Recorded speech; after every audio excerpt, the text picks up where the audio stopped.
This broadcast is inappropriate for all ages, right here on Jam on Toast. This is the Watch Spot. I am Kamurai here talking about things and stuff, particularly movies and TV shows, or Hulu and CBS, because that's what we're watching right now.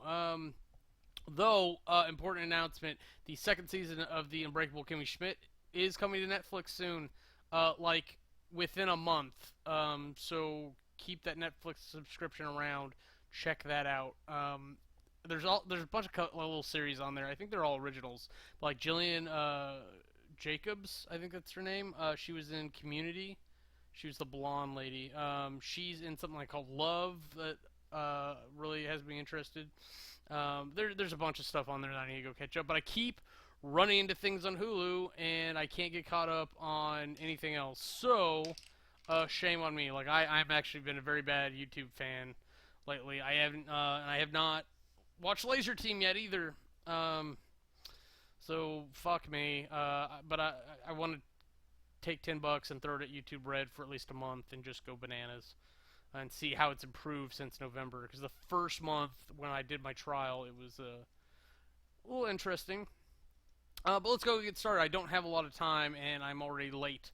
For audio listeners and whatnot, I normally do this on Tuesdays. This is now Thursday when I do another stream, and I've got a D&D game to do tonight. So, Two Broke Girls. They visit Caroline's dad in prison. They do this whole play production thing, musical type thing, and it's all this big mechanic to turn Caroline or Max against Caroline for the episode, which we know isn't going to work because she was like the whole transition of their relationship has been Max didn't like anybody, and she's slowly grown a heart over the years and liked Caroline and the people at the diner to some degree, and to the point where she could even fall in love with somebody when they went to California. So yay. Oh yeah, so they have this idea for cupcake cocktails. I can't remember what the cute little names were, but they were essentially taking like little airplane or hotel drinks and then upturning it into the cupcake, which I think is horrifying because I don't drink, but probably a pretty profitable business ideal, as long as you get a liquor license for their window. It's a walk through bar, and there's got to be a loophole in the law there for an edible alcoholic item versus something that you're drinking. So you could still get intoxicated in public, fined, but whatnot. But you wouldn't be fined for drinking in public. I don't think. I don't know. I don't know that works. Over Big Bang Theory, Raj, because he's a lonely shit and he had this horrible dilemma of these two beautiful ladies that wanted him.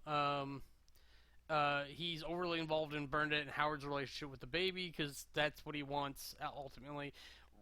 Reality, it almost seems like we really made Raj look like a douchebag last episode, but in order to do this 4 episodes from now, we need him to be a better guy, so let's do this, and I'll make him look good. And fucking, I hate that type of writing, because they've just gone truly episodic. And I noticed that the formulas changed. The thing that happened with Friends is the formula never changed, you just change the situations, and you add small things that build a continuum, if you will, for a long story arc, essentially.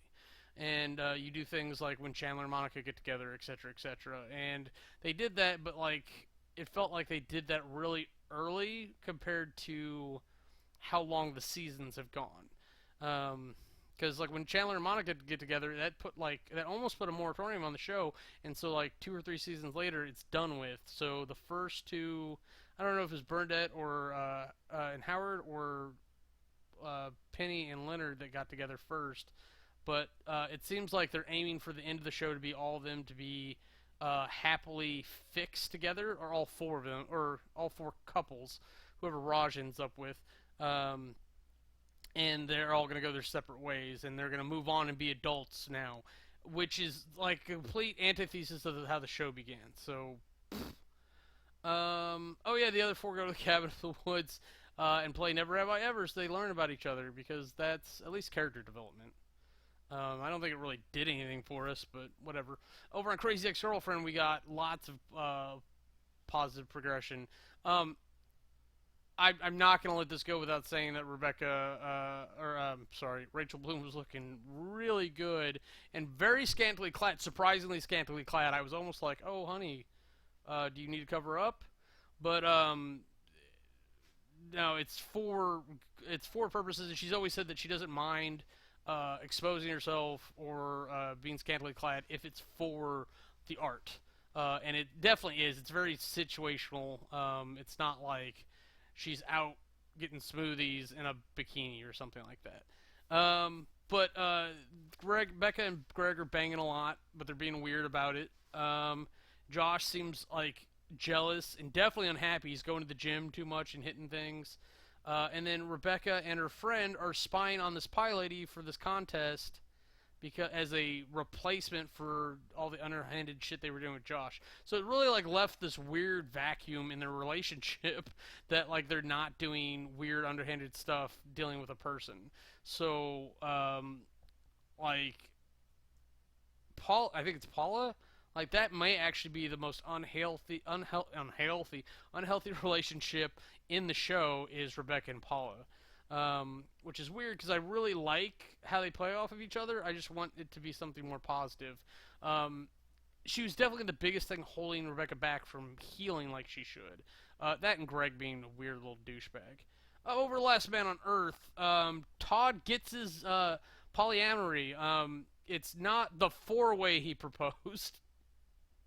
But Melissa and Gail come to this surprising agreement. Honestly, actually, okay. It's on Melissa's end. It's surprising agreement that uh, they both sleep with Todd or be with Todd for comfort. And what's sad is that the way they come to about that is that they actually are discussing like using him for comfort essentially, which is like this nice juxtaposition of guys using women for sex.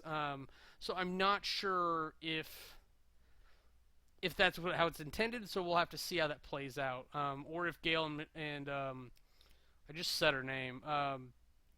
And the other lady Melissa can get together or get along because it's not Gail and Melissa. It's just Gail and Todd and Melissa and Todd. But they took away all the stress on Todd from trying to hide it all, essentially. Um, and what was I gonna say? Now, and it's surprising. It's not. It's surprising for a plot movement. Um, and it almost is negative because it almost says it needs to take the end of the world for polyamory to be a thing, and I don't believe that at all. But the Gail used to sleep with Erica because they thought they were the last two people on Earth. But apparently Gail's put that behind her. She's now over the dead Will Ferrell guy. But Melissa was actually okay with sleeping with Phil, even though Phil was married to what's her face. Um, I barely remember Melissa's name. Don't hold that against me. So like, it's not outside the realm of possibility that these people would actually be okay for this. Your suspension of disbelief doesn't have to be suspended so much. So that was just interesting little notes. But the big thing was the fight between the brothers and how the show ended. And I'm not going to spoil that one for you because, oh boy, I'll talk about that next week. Cooper Barrett's Guide to Surviving Life. Battle for his friends while hangover cure. Okay, so essentially, this conniving bitch comes into their lives, and it turns out she's the head of a opposing competitor for a hangover cure. And that's really the whole episode. It's wasted on that. She affects every single character, and it actually has a happy resolution, and spoilers, of them merging together. So now we have another consistent character for the business side of the show, which we actually have been lacking quite a bit. Like, I'm not saying it's a necessary component, but I'm saying that it's an interesting new avenue to develop in the show. And again, the guys are all kind of dog shit characters. Like, really, the girl down the hall is barely more interesting. My favorite is really the wife, and the married guy is probably the strongest guy character. Um, and so adding this adversary in will actually make the show a lot more interesting. And supposedly she's the one dating Neil. No, no, no, no, no. No, yeah, because she was pretending to be the other girl's friend, which made the little Asian wife jealous, which was funny, funny little side story, but it really wasn't necessary. I'm just glad they included her because I like that lady.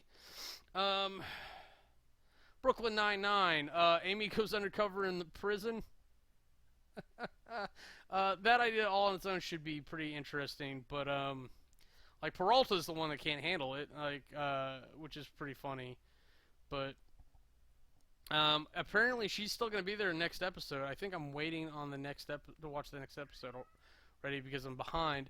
But she's in the prison pretending to be pregnant, and so it's going to be very interesting to see what they do with that because they're trying to get information on someone's involvement in a crime or something. So this whole thing, and for the life of me, I cannot remember what everyone else was doing. The Odd Couple. It said that it came back on 7 April, which was a week ago.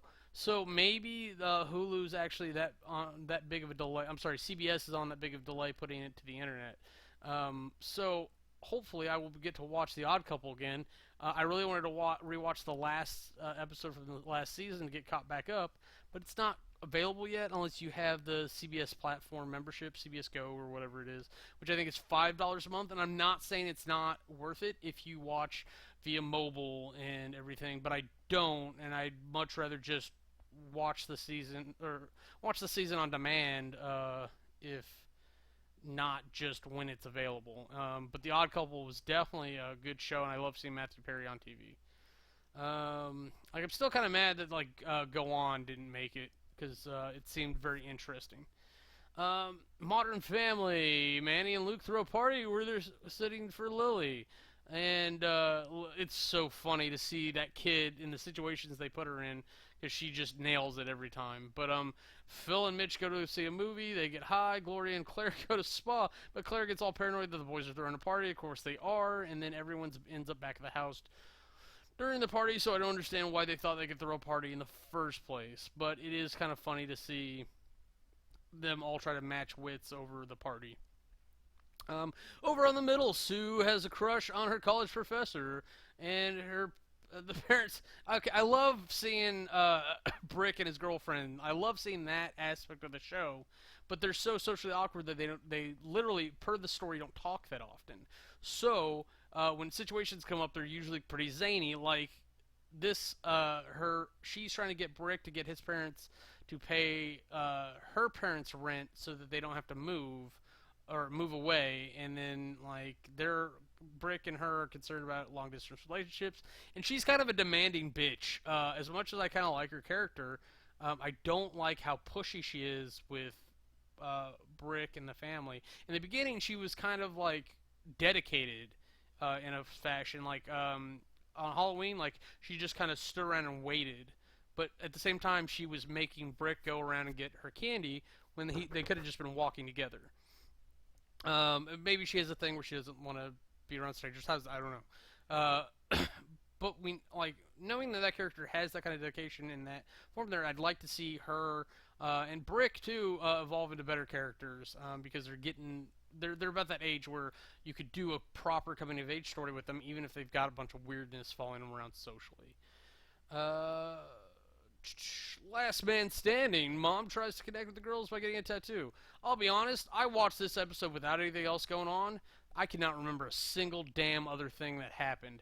My mom goes into the parlor, or gets all jealous and sad that her girls are adults now. Well, this is the third episode we've done this. So she wants everyone to go get a tattoo. They don't want to, and they go do it anyways. And then it turns out they already went and got the tattoo without her before. So on that, it's a really weird bonding moment. But I guess if you're into tattoos, or you're a mother or a daughter, you might relate to it a little bit better than I do.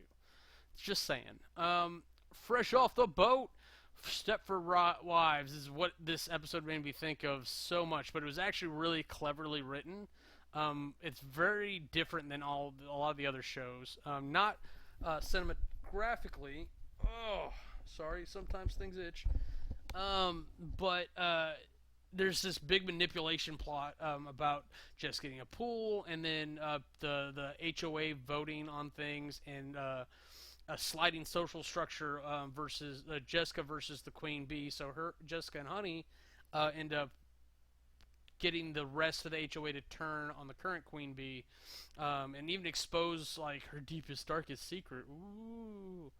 And it all turns out that the contention they had was because Honey had ousted the previous queen, which was her husband's ex-wife. Which is really weird because Honey is a very likable character, and it's not because she's hot. I don't actually find her that terribly attractive, but I get it. Uh, it's but she is kind of a homewrecker character, and so it's that aspect that alienates her from the rest of the neighborhood and gets her and Jessica to be friends in the first place. Because I think the rest of the neighborhood was a bunch of racist white people, anyways, when Jessica first got there. And then Jessica hadn't adapted to Orlando custom yet. I was gonna say like American custom, but they lived in D.C. for quite some time, and maybe they just had a stronger Chinese community then, and they don't in Orlando. That's a big part of the show. Real O'Neill's grandma comes to visit. I was really hoping they tried to kill grandma with his gayness, and they almost do. Like there's a very clever war between him and his mom, and then he gets a fucking cake, a rainbow cake, and causes her to pass out, which was really interesting. And then him and his mom actually bond over trying to defeat grandma, which I thought was terribly, terribly interesting how they went about this. I'm really seeing lots of good things to like about the show, and I'd highly encourage you to watch it. So thing with cats is they will just come and they don't give a shit. They will just lay on your arm when you need it, especially when the bag they're sniffing is empty. You stupid cat. All right. Crowded is going to come on this slot, but we're going to move that to the catch-up phase. Over on Mom, really excited about this.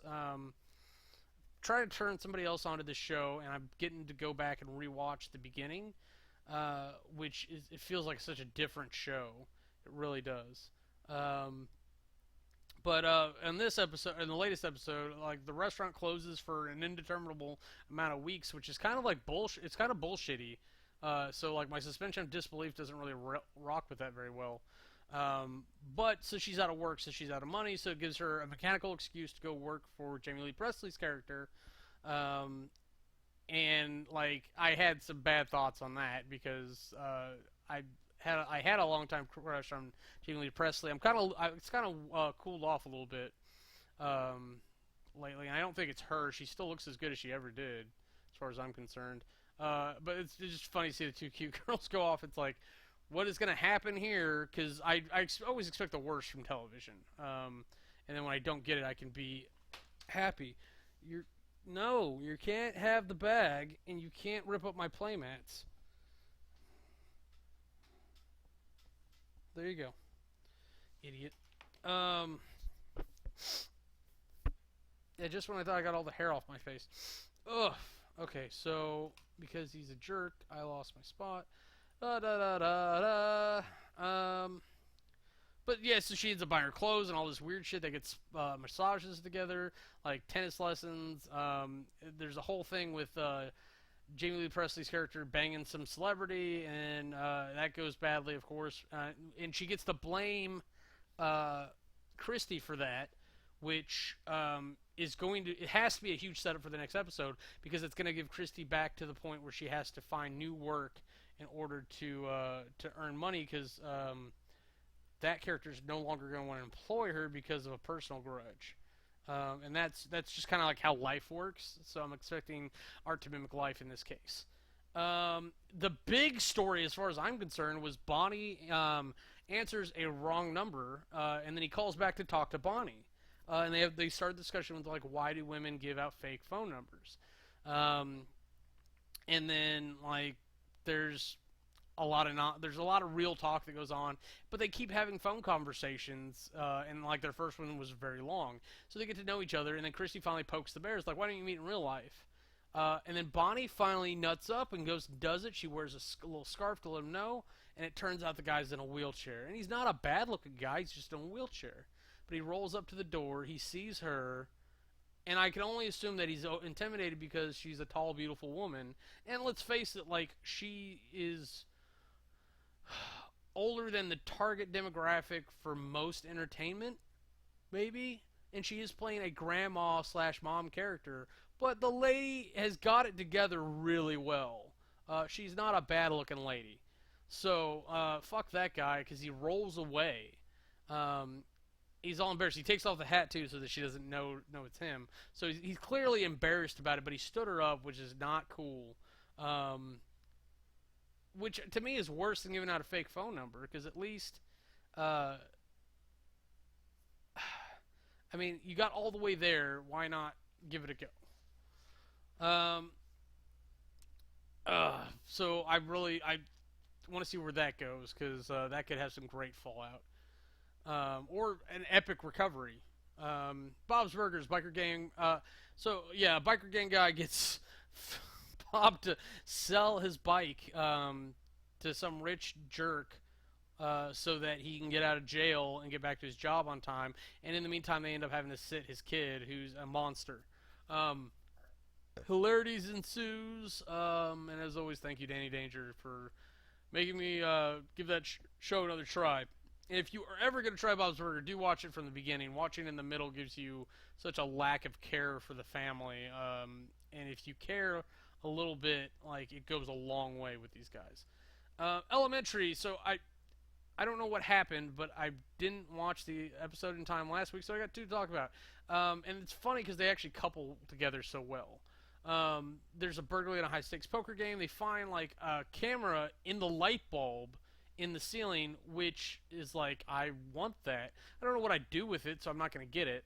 But like the NSA is actually involved, and it turns out there's all this spy versus spy stuff going on with, what was it, Turkey? So it's super interesting to see all the details fall into place. And the whole thing is that it gets brought together by this lying little bitch who turns out to be, spoilers, Joan's half sister, dun dun dun, which sets up for the next episode where she keeps coming back in, which is actually probably the more interesting bit of that episode, because that plot continues, and then everything else is centered around trying to discover who in the justice system is lying. I think they rule out the judges pretty clearly, but they are pretty sure that there's at least two innocent people being framed here, and they're leaning towards the cops because they're the ones that are that close. They can plant evidence. It's not unheard of. The twist being that the coroner is actually the one falsifying reports, whether or not she is changing the actual DNA samples and everything was unclear, but she's definitely changing the reports. So when people read up on it, it's quite the thing. Castle, such a funny episode. Castle believes that he's chasing a genie for most of it because they're after a treasure that includes Aladdin's lamp. I think it was King Solomon's mine, essentially. I don't know. That doesn't sound right. But it was wherever Aladdin's lamp's supposed to be, and then there's a lady that keeps popping up and disappearing at the most inconvenient of times. And Castle swears that she's a genie. It's so funny. Like, they really all play into it. It's great. It's great. It's a good show. It's really nice to see, like, no real B story there. I think the B story was Ryan's wife was having a baby. And that was it. It's like she had the baby. There were complications, but she had the baby. Over on Grimm, Renard's plot slinks forward ever so slowly. We're just filling the void here. But the team finally realizes he's dirty with Black Claw, and it's very unclear whether or not he's playing both sides or not. There's a dragon devil vested preacher with a religious uncertainty. He's like part of a traveling show, and then once he's in town, for whatever reason, his ex-wife's congregation kidnaps him to try to drive the devil out of him, because that's what you do, or whatever. I don't know. Again, kind of filler throwaway episode.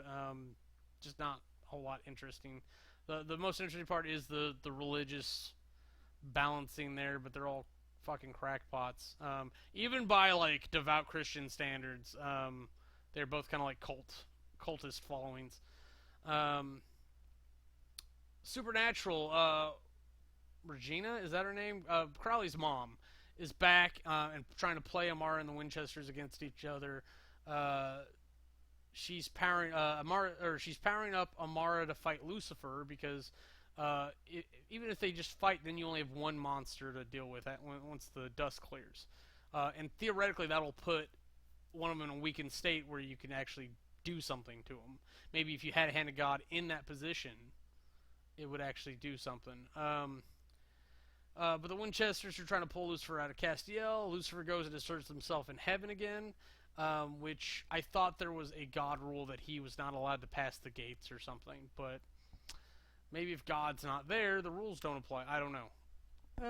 Or maybe when the voice was took the head seat. Metatron? Yeah, Metatron. Maybe when he was there, he fucked it up. Over in iZombie, 2 episodes came out at once, which I think is the season finale, the last one. The first one, Liv and Ravi are actually suspended, so no brains, while Major's arrested, because he got arrested at the end of the last episode. Liv reads in Babineau finally. I've been waiting for that, because the psychic act with Babineau for so long, I was afraid that, like, when they finally got told, not only would he not believe, but he would be so angry that he would actively act against them. And then, like, arrest them for impeding police investigations and not see that she was actually helping. So I'm glad they didn't go that route, because they got something completely different in mind. So Max Rager is supposedly contracting with some kind of military company.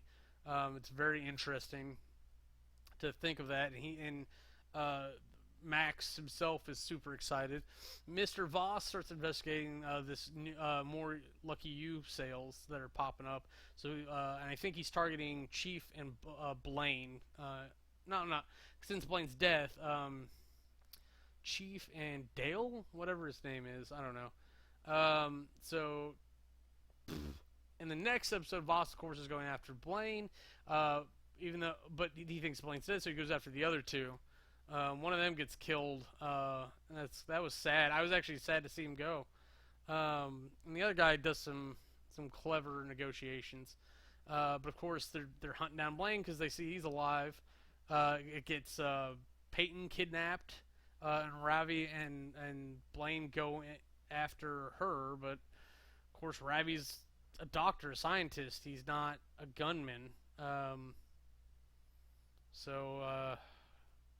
Yeah, that doesn't go the way it needs to. I'm afraid Peyton's going to get caught up with Blaine again. And Blaine may actually be getting his memories back if he wasn't faking, because the way he acts, I'm not sure that the nice guy Blaine was could do that. So maybe there's an amnesia period that ends up going away.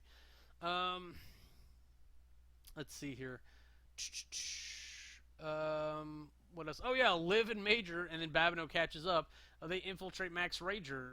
They find all the things. Some idiot scientists, I'm so mad about this.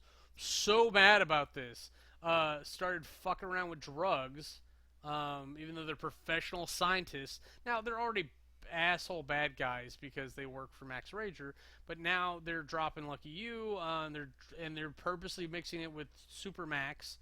So they turn themselves into rage-induced zombies who immediately go around attacking everyone else, starting with the security detail. So the people who are equipped to fight back get jumped first. My nose.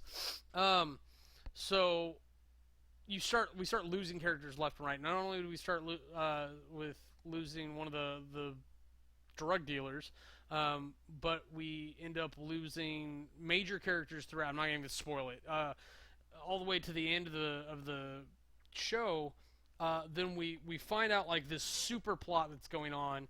Apparently, there is some way to get to zombification without Max Rager because we find other zombies that are organized, and yeah, supposedly that's the big push for the next season is the zombie homeland angle.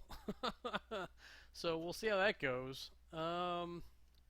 Over on Lucifer, a philanthropist is dead. Secrets come out. He was fucking his assistant, and his wife knew. And then super dramatic confrontation between Coma Cop and Lucifer bribes him away from killing him, which is impressive, being that the punishment for not killing Lucifer is just go back to hell. But then, like, someone else tries to take him out, and it doesn't work. So it is fantastic that I am right about that much.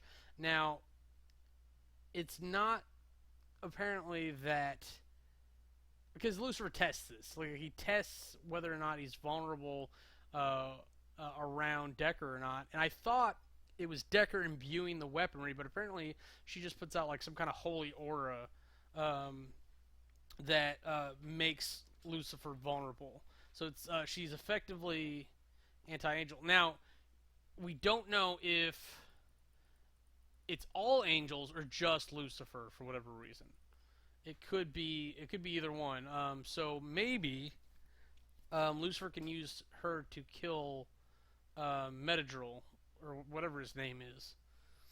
It's possible. Now it just comes down to what type of character Lucifer ends up being, because around Decker he tends to want to be a better person, which is very interesting. Over on Supergirl, we are not done with the show by far. We've got to have at least 3 more action-packed episodes. Ugh. Even Superman and Carol Danvers' sister, I can't remember her first name because I always call her Agent Danvers, are both turned with Myriad. Spoilers right there. So Martian Manhunter comes back, Supergirl, and then Cat and Max Lord are the only humans in the city that we know of that are capable of fighting back at this point. And of course Max Lord has a plan, let's call it that, to take out the Kryptonians. It won't affect the other superhumans, though, which he didn't think about, and it'll probably kill a bunch of people. So, Supergirl's trying to figure out how to get with Martian Manhunter and take him down. Just dealing with Kal-El is going to be enough. Martian Manhunter is probably going to have to get on that. And we haven't seen how powerful he is, because in the comics and in the animated series, he's better than Superman. I don't care if fuck. Because not only can he go blow to blow, but he can phase shift. He has psychic powers. He has a strong arsenal of fighting ability. And if he wasn't having to shield Danvers while he was fighting the Brainiac lady, then I think he would have wiped the floor with her, quite honestly. And so I think he's going to have to distract Superman long enough, or at least get him away from Myriad, so that they have a chance, because I have a feeling that he's going to be the biggest problem trying to get there. And I'm curious if they're going to show him or not, because they were very clear to do a little CG thing and like make sure that they didn't show his face. Over on Arrow, Merlin tries to break Dark out of prison. And the way he goes about doing it is getting him an idol. Now I can't remember really if it was the previous idol that he had and they had just broken a piece off to deactivate it, or if they found a whole new idol for him. There's a lot of talk about this idol being back on Yan Yu, so I just don't know. But of course Dark gets his powers back and he just starts murdering motherfuckers. Before and after, for being honest, I think they get a hold of Merlin somehow. They really need to kill him and just finally do Dark in. I think Dark's actually like out to get everybody at this point, because even his old board members who had turned against him, he's not a big fan of anymore, because they were saying like he had gotten the kill order. DC Legends of Tomorrow, they spend the entire episode debating whether or not to kill this kid, and then at the end of it, Roy and Snart decide they're gonna fight. It's really all I got out of the entire show. You didn't miss a fucking thing. The answer is kill the kid and deal with the consequences. Because if Savage is as bad as they say they are, you can go back as far as you need to go to deal with it. And you probably should have started with the closest to the event that they're worried about, and then worked their way backwards so that it's always a surprise. Uh, Depending upon your theory of time travel. I hate time travel. It makes things so complicated. Marvel Agents of S.H.I.E.L.D. They are literally trying to fight against the future. There is a not metahuman, inhuman that can imbue future sight on people, and Sky gets it.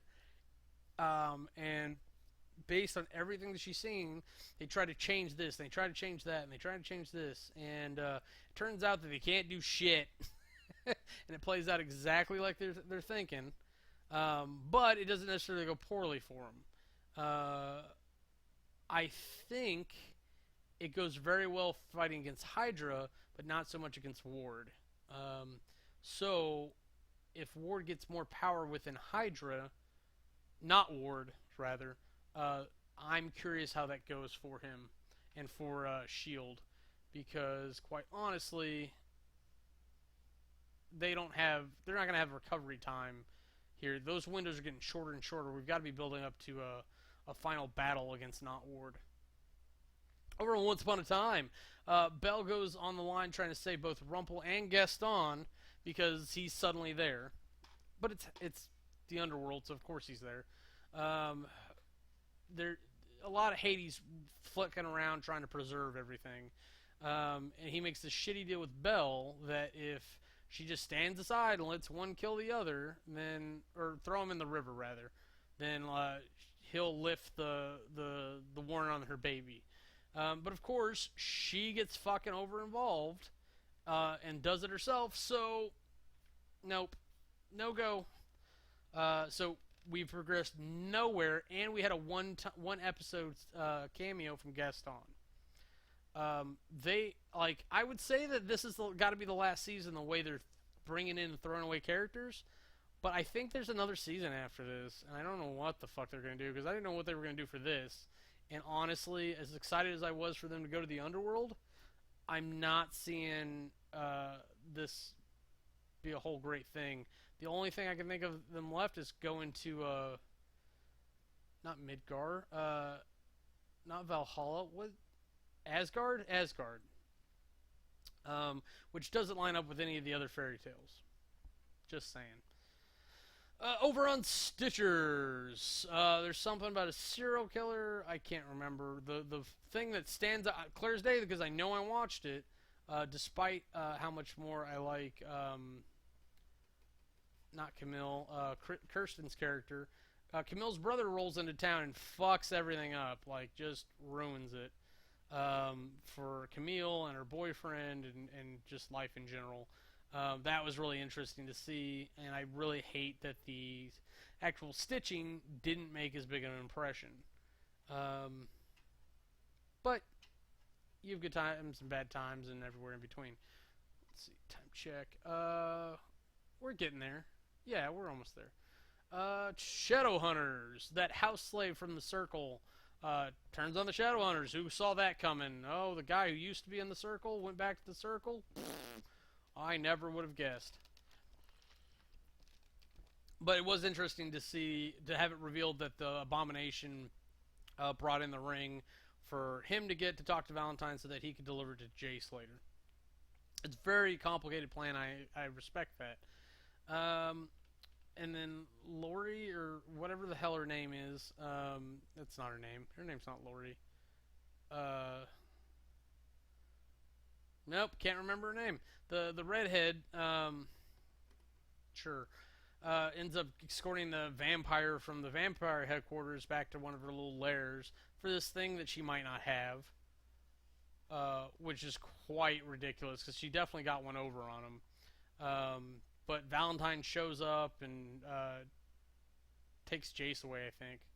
Maybe, I don't know. But at this point, he started making a Shadowhunter army, and he's got the cup, and he's just gonna keep making more soldiers because he can. He's gonna have like dispensable troops. He's gonna have foot soldiers. He's now Shredder.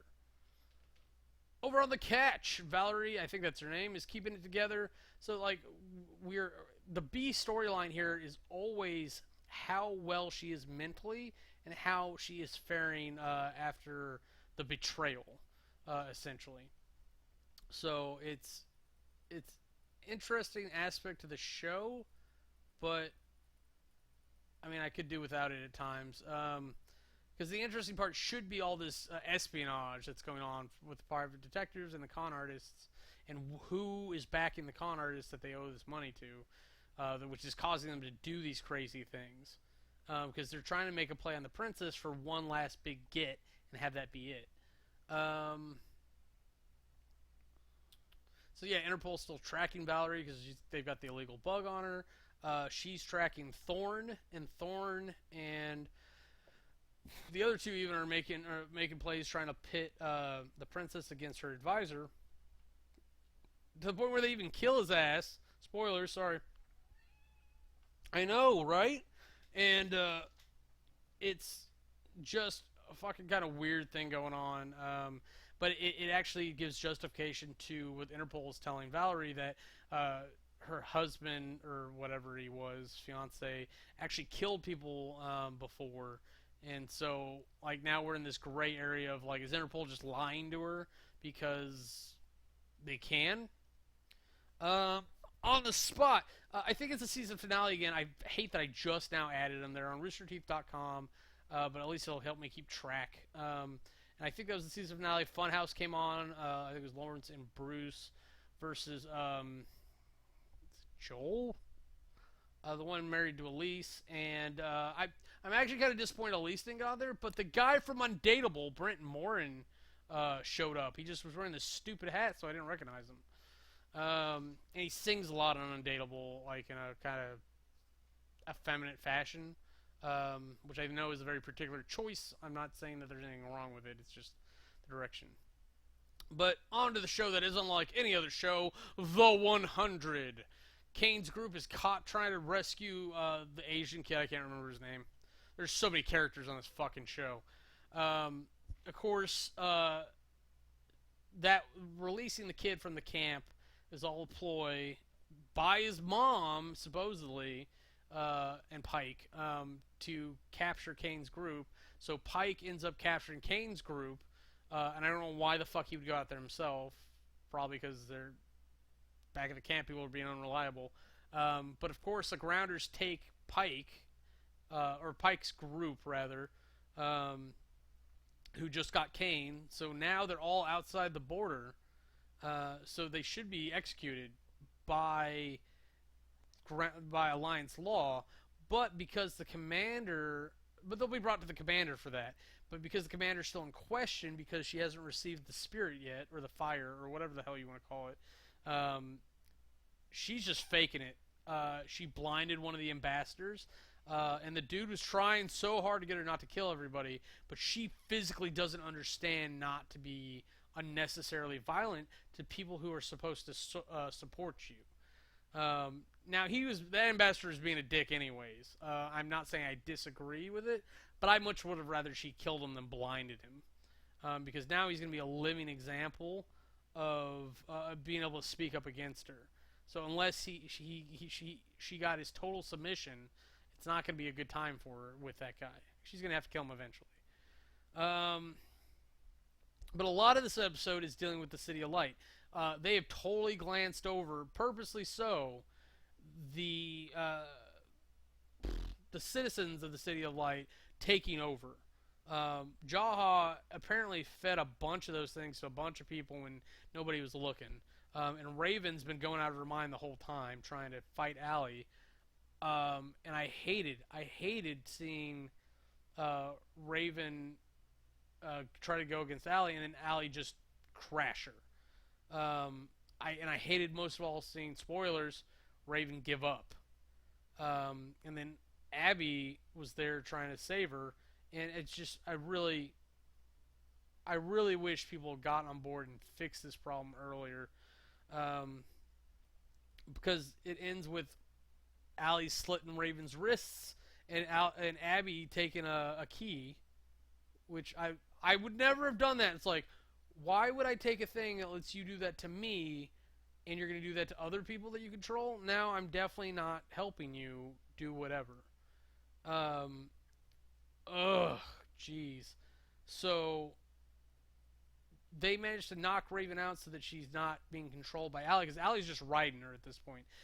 Raven's no more than a shell, but they knock her out and try to get her away from the signal, because it all comes down to that backpack.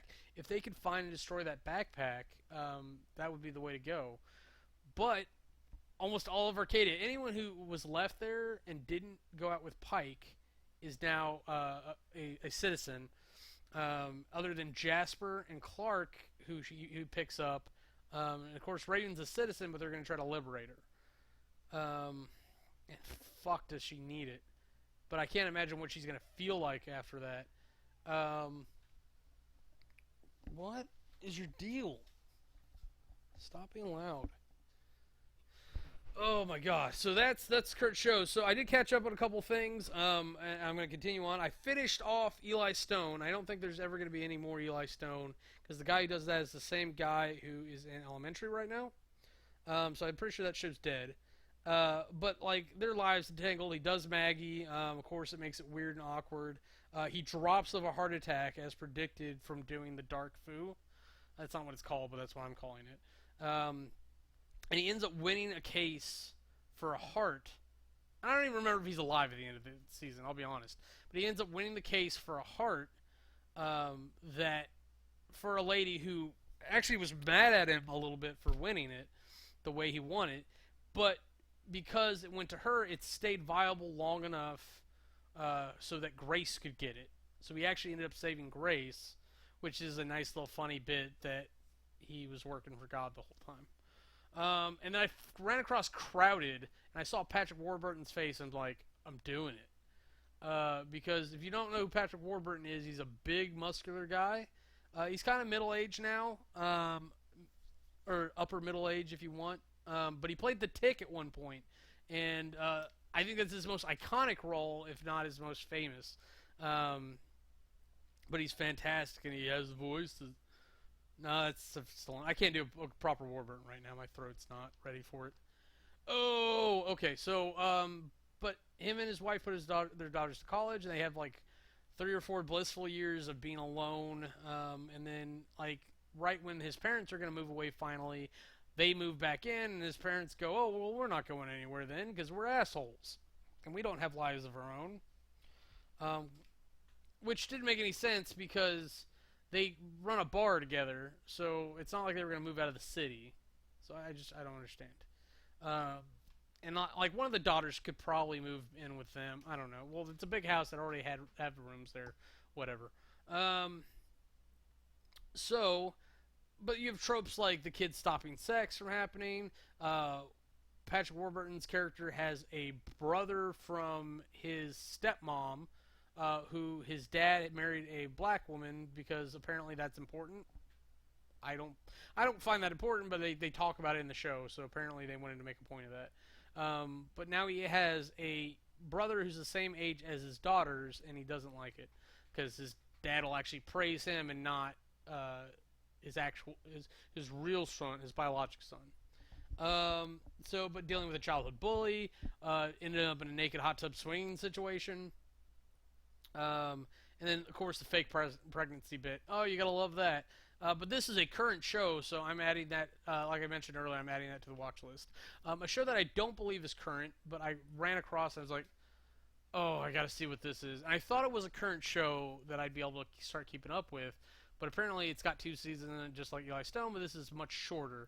Idiot Sitter! It's got a wonderful concept to it, and it's got the Milton from Office Space.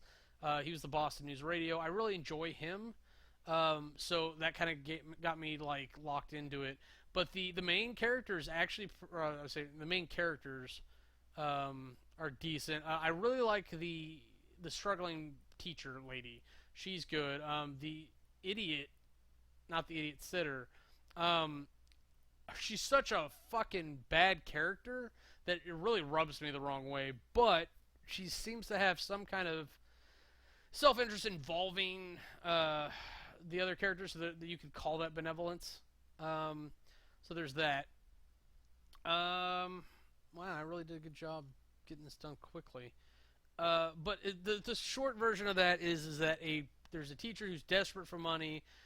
She goes and applies as a nanny, and it turns out they were lying about it being a kid. And it turns out like they've got a court-appointed special person, or idiot person rather. So it's like he wants to pay her an enormous amount of money to watch his adult daughter to make sure that she doesn't get into any actual trouble. And like, of course, the first night, I think she gets roofied so bad that she's out for 3 days. Um, like it's not a good situation, but it's nothing dangerous. Um, like they even hire a nurse to look after her. It's fucking it's a weird show. It's really like, what if you have so much money that you're just not responsible? There's that kid who was legally appointed that he couldn't be held responsible. It's that if he was Justin Bieber and then somebody had to babysit him. It's actually a really compelling concept for a show. I could say a bunch of things that I would trying to get to watch, but I'd probably be a liar because I feel like I'm not trying to get any of these because I keep running across shit. Just to fall asleep, I have been having How I Met Your Mother on, so I've been catching glimpses of that. Because instead of trying to watch shows that are new and therefore more interesting when I go to sleep, that might keep me up, I'm going to watch something familiar so that I can fall asleep to something, to the familiar pattern that I know. And then I'm not upset when I fall asleep and I miss it because I know what I missed, and I don't have to rewatch it for things like this. But of course, Game of Thrones at the end of the month. I think we're 2 weeks away now. And Unbreakable Kimmy Schmidt next month. Oh God. Thank you so much for watching or listening, however you ingest this podcast thing, type audio endeavor that I do. Until I see you next time, I am Kamurai. Until you see me next time, I am Kamurai. Have a nice day. If you want to see anything else we're up to, go ahead and click the annotations. It'll take you to our other channels. Thanks for watching.